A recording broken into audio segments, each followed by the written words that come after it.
Pour la deuxième portion de l'émission, eh bien, on fait avec vous un retour sur la soirée gastronomique de la Fondation Pierre Perrault. Aussi, on vous présente le reportage sur le 20e anniversaire du Sentier des Caps. Mais pour tout de suite, on parle de nos cousins français qui sont venus nous rendre une petite visite dernièrement. Donc, dans le cadre d'une mission franco-québécoise, une délégation des régions de l'Aquitaine ainsi que de la Bretagne, eh bien, se sont arrêtés sur la côte de Beaupré dernièrement. Cette délégation composée d'élus et d'intervenants du secteur de l'économie sociale et solidaire a été jumelée avec des élus et des acteurs de l'économie sociale de la région, de la capitale nationale, évidemment, pour favoriser les échanges. La délégation a fait une halte au Centre d'interprétation de la Côte de Beaupré pour partager des idées sur les différents modèles d'entreprise d'économie sociale chez nous. Donc, voici le reportage. Qui est un des principaux produits d'appel de la région de la capitale nationale. Vous êtes passé devant tout à l'heure. Il y a ici, on se retrouve à Château-Richer, sinon on va prendre une raison. À Saint-Anne-de-Beaupré, ici, la municipalité. Monsieur Leblanc, bonjour, comment allez-vous? Bonjour, ça va bien? La conférence régionale des élus chapeaute cet échange-là, cette rencontre-là avec nos cousins français. Alors, c'est quoi le but de cet exercice-là? Bien, c'est de faire des échanges entre Français et Québécois sur, finalement, de mieux comprendre ce qu'un et l'autre on peut faire en économie sociale, les stratégies qu'on peut mettre en action, notre façon de concevoir l'économie sociale. Et ce travail-là s'inscrit dans une mission de coopération France-Québec et qui vise à enrichir nos connaissances mutuelles et finalement d'être meilleurs au niveau de ce qu'on peut faire. Et cette année, on a choisi le terme de l'économie sociale pour quelle raison? En fait, c'est la CRE chapeaute, ou en fait, chapeaute, je ne devrais pas utiliser ce thème-là. La CRE, sous l'égide de la CRE, il y a la table, une table d'économie sociale qu'on appelle le pôle d'économie sociale, qui est une table de concertation en économie sociale qui regroupe plusieurs intervenants, plusieurs entreprises du territoire. Et eux, ils ont eu l'initiative de déposer un projet de coopération et ce projet-là a été accepté. Et il y a beaucoup de dynamisme au niveau de l'économie sociale au sein de la CRE dans la région de la capitale nationale et le pôle d'économie sociale en est la belle illustration et ils sont les leaders aussi dans la région. Bon, on parle d'économie sociale, mais qu'est-ce qu'on leur fait découvrir la région de Québec via ces entreprises-là d'économie sociale? On va aller dans tous les territoires de la région de la capitale nationale. On va leur faire découvrir des entreprises d'économie sociale. On leur fait rencontrer. Il y a beaucoup de personnes qui sont rencontrées, beaucoup d'expériences qui sont livrées. Et on est allé dans Portneuf hier, on a fait Québec en début de semaine. On se dirige dans Charlevoix en passant par la côte de Beaupré. Et on se rend compte qu'il y a des fois, il y a des similitudes. Il y a des fois qu'il y a des choses aussi qui sont fort différentes. Et je pense qu'ils apprécient leur séjour. Et évidemment, au passage, on fait un petit peu d'information touristique pour les intéresser à dépenser et à venir nous visiter. Alors bonjour, comment allez-vous? Bonjour, eh bien je vais très bien. On vient de Bretagne et on est très bien accueillis ici au Québec. C'est vraiment avec un grand plaisir, on va très très bien. Vous êtes de quelle organisation, quel organisme? Alors, je suis d'une collectivité, je suis élue régionale, je suis donc conseillère régionale en Bretagne, c'est en France. Donc c'est une région qui est située complètement à l'ouest de la France et qui représente un peu plus de 3 millions d'habitants. Et que nous vaut l'honneur de votre visite sur la côte de Beaupré aujourd'hui? Alors, pour ma part, moi, je suis élue en charge de l'économie sociale et solidaire. C'est ce qu'on dit, nous, c'est comme ça qu'on appelle l'économie sociale que vous appelez vous ici. Et donc, on travaille avec la région Québec, avec la région Aquitaine en France également, sur les coopérations, savoir comment le travail en commun entre les structures est favorable au développement des structures. Donc l'an dernier, on a eu le plaisir d'accueillir une délégation québécoise, enfin même en septembre dernier. Et puis cette année, c'est à notre tour de venir rencontrer l'ensemble des acteurs, enfin l'ensemble, ou en tout cas des échantillons d'acteurs de l'économie sociale pour voir quels sont les liens, quelles sont les problématiques et comment ici on les résout, sachant qu'au final, on se rend compte qu'on a des problématiques assez communes, avec parfois un langage un peu différent, mais au final, beaucoup de points communs. C'est constructif de voir que certaines personnes sont venues vous parler de leur modèle coopératif. Ah oui, c'est très constructif parce que y a des blocages. Alors on entend qu'il y a des blocages ici également sur l'économie sociale, de par le côté social. Et puis chez nous en France, on peut dire qu'il y a aussi d'autres blocages. Il y a peut-être une image un peu plus dogmatique de l'économie sociale et solidaire qui en fait quelque chose finalement de beaucoup moins, à mon sens, pragmatique qu'ici. Et c'est très intéressant de voir l'importance ou la part de l'action économique dans l'économie sociale ici. Vous n'êtes pas seulement de passage sur la côte de Beaupré, vous êtes à Québec, Charlevoix. C'est quoi un peu votre itinéraire? Oh là là, je ne vais pas vous dire exactement parce qu'effectivement, notre programme est chargé. Tous les jours, on change de secteur. On a été aujourd'hui pour ici. Hier, on était à Québec. Je ne vais même pas vous dire exactement les noms parce que je ne suis pas très bonne là-dessus. Est-ce que vous appréciez votre passage sur la côte de Beaupré au Québec? En tout cas, c'est magnifique. Les paysages sont superbes. Les gens sont très chaleureux et c'est vraiment très, très agréable. Il y a un optimisme et un humour qui est vraiment impressionnant. Et je pense qu'en France, on y gagnerait d'avoir cet optimisme. Merci beaucoup. Monsieur Charbonneau, bonjour. Comment allez-vous? Ça va très bien, M. Rio. Alors, qu'est-ce que vous êtes venu dire à nos cousins français qui sont venus nous visiter?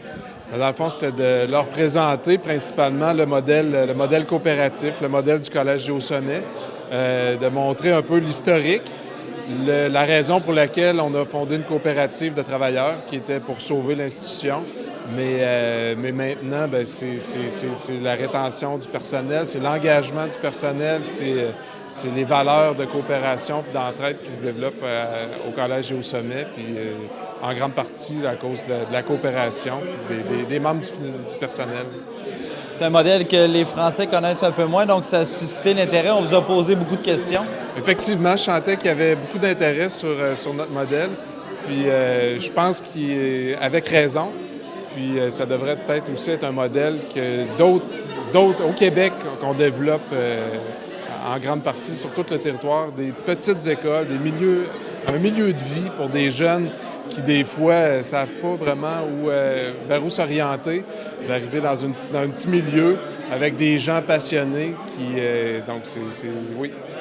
Alors bonjour, comment allez-vous? Bonjour, ça va bien, on est bien accueillis, on va bien.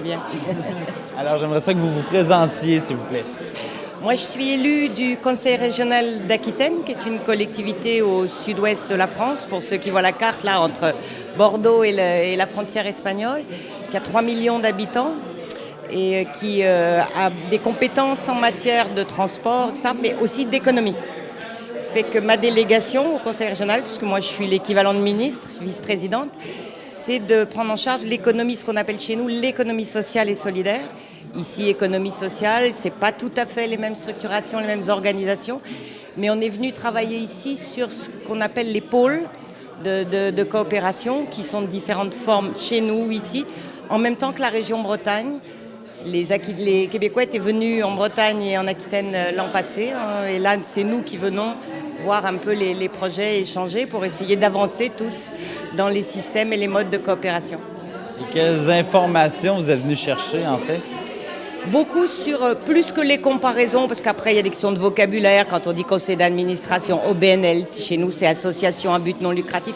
Plus que ça, c'est les dynamiques territoriales et comment des gens se regroupent dans le secteur économique de ce qui s'appelle ici l'économie sociale, créent des dynamiques collectives pour répondre aux besoins locaux avec des modèles un peu différents, mais c'est toute cette mise en commun entre entreprises et OBNL, entre structures, parce que le mot pôle est un peu large, il a plusieurs sens, au regard de ce qu'on fait nous, chez nous et ici, pour voir quelle méthodologie, quel type de projet, quel mode de financement aussi, mais surtout comment on travaille ensemble à l'échelle d'un territoire pour répondre aux besoins des habitants en impliquant les habitants.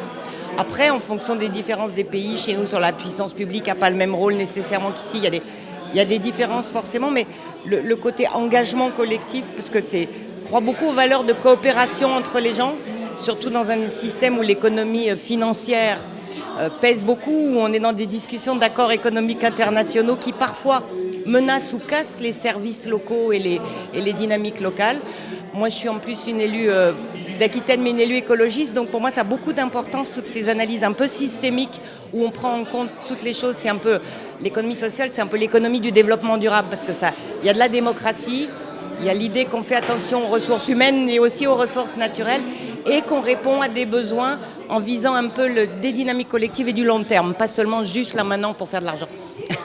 Et d'échanger avec des Québécois, c'est un exercice qui est enrichissant? Beaucoup, parce que d'abord il y a une facilité, parce qu'on partage la même langue, même si on n'a pas forcément toujours les mêmes mots derrière, mais parce qu'il y a c'est pour nous qui sommes très... nous, on est un vieux continent quand même, je ne devrais pas dire ça, je vais me faire gronder en France si je dis ça, mais quand on vient ici, des fois, on sent qu'on vient qu'il y a beaucoup de qualités à l'Europe, la construction européenne, les similitudes des capitales européennes, mais il y a des différences qui sont très vivifiantes sur le côté engagement, côté business, qui peuvent nous éclairer. En même temps, il y a beaucoup de similitudes sur les valeurs et le côté... on n'est pas à Wall Street ici, on est au Québec. Non mais voilà, sur un côté, je caricature un peu en disant ça, suffisamment de similitudes pour qu'on puisse se comprendre et parler un peu des mêmes choses, et suffisamment de différences pour qu'il y ait des confrontations qui sont très enrichissantes, et beaucoup d'objectifs communs. Les problématiques sont les mêmes quand on est dans des endroits qui se désertifient, parce que c'est le milieu rural, parce que l'économie, il n'y a plus de services, donc les entreprises partent, donc il y a encore moins de services. Comment on maintient une école, comment on maintient des garderies, comment on maintient de l'emploi, et comment les systèmes collectifs sont créateurs d'emplois qu'on ne peut pas délocaliser.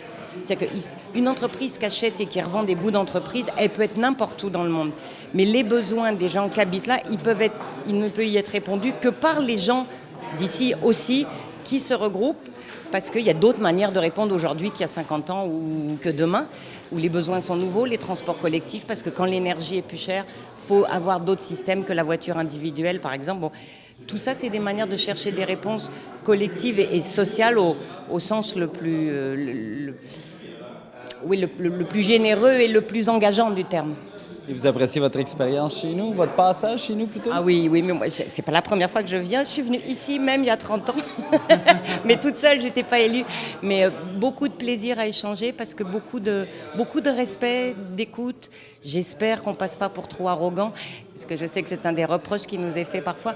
Mais justement, de venir échanger sur des choses très concrètes et de voir comment ça se fait, de croiser des usagers, de pas rester juste dans nos bureaux, nos tours d'ivoire ou avec nos certitudes. Moi, tout ce qui bouscule les certitudes et qu'oblige à faire un pas de côté et à regarder comment les autres voient les choses, je pense que c'est très enrichissant. Je vous rassure, vous êtes très sympathique et je vous remercie. Merci beaucoup, merci de l'accueil et à charge de retour et d'autres échanges. C'est vraiment un beau pays avec des gens de valeur. Au revoir.